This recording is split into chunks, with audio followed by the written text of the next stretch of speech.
On ne fait pas des coupures, on ne dit pas voilà la limite. Non, il n'y a rien. Tout est sombre, c'est flou. Je ne crois plus en cette histoire. Je commence à être dubitatif. Je commence à me dire mon pays n'a pas de chance. On a cru en cette histoire d'union sacrée. Nous avons apporté notre soutien. Moi, chaque matin ici, j'ai levé la voix. J'appelais les gens à soutenir l'union sacrée. Mais ce n'était pas cette histoire où on parle de Carole Aguito, qui ont des contentieux à la SONAS, qui ont géré la SONAS de manière assez alambiquée. On leur donne maintenant des postes à la question là-bas. Messieurs les questeurs, sauvez la République. Messieurs les sénateurs, la République est en danger avec la candidature de Mme Carole Aguito. Sauvez la République, c'est notre pays.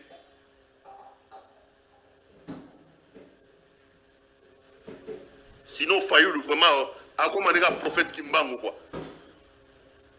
Comparé à Denis, les cités, on va appeler ça prophétie, Jésus, à bloquer le Kouta.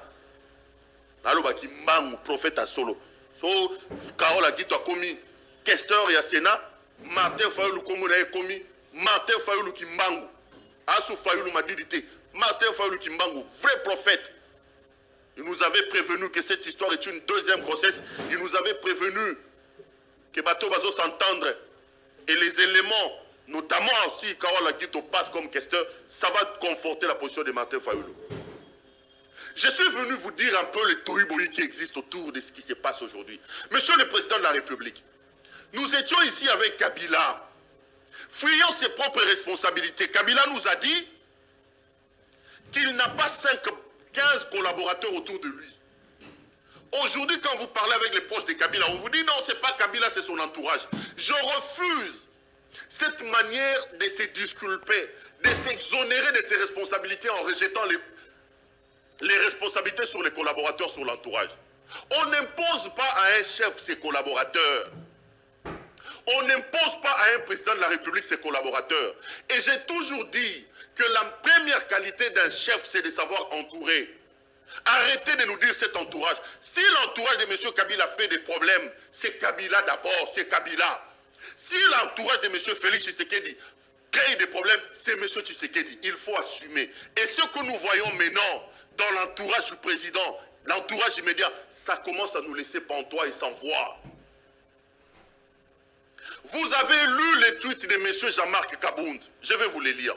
Avant d'arriver à ces suites-là, permettez-moi de demander à mon réalisateur.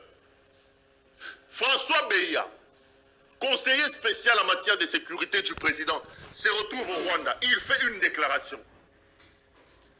La déclaration circule sur les réseaux sociaux ici. Immédiatement après, une réaction assez rocambolesque qui intervient, celui de Jean-Marc Kabound. Suivez d'abord. C'est juste 28 secondes. François Beya, je vais vous lire le tweet de M. Jean-Marc Kabound et je donnerai mon point de vue. On suit François Beya au Rwanda.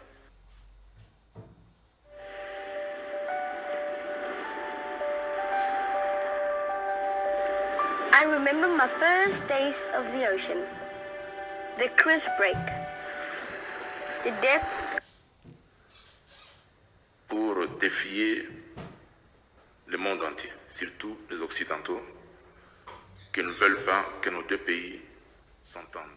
We came here to challenge the whole world, especially the Western world, who don't want us to speak and work together. We are here to tell them that we are one and that we never want conflicts among us. I'd like to thank His Excellency President Paul Kagame for welcoming us, but especially for this idea of uniting the security institutions between two countries and strengthening our cooperation. This reinforces the important relationship that will make no one think of harming each other, because we are well aware that we share a lot in common. Un lien très important qui fera que personne ne pourra penser à faire du mal à un autre, tant que nous savons que nous mangeons de la même assiette. Rwanda's Chief of Defense Staff, CDS, General.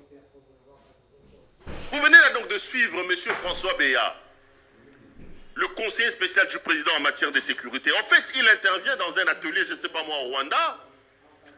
Et dans cette petite déclaration de 28 secondes, il dit que nous devons travailler ensemble pour assurer notre développement et notre sécurité. Je suis en train d'extrapoler, hein, je ne fais pas un discours direct. Et il dit qu'il faut qu'on fasse mentir notamment les Occidentaux, que nos pays peuvent travailler.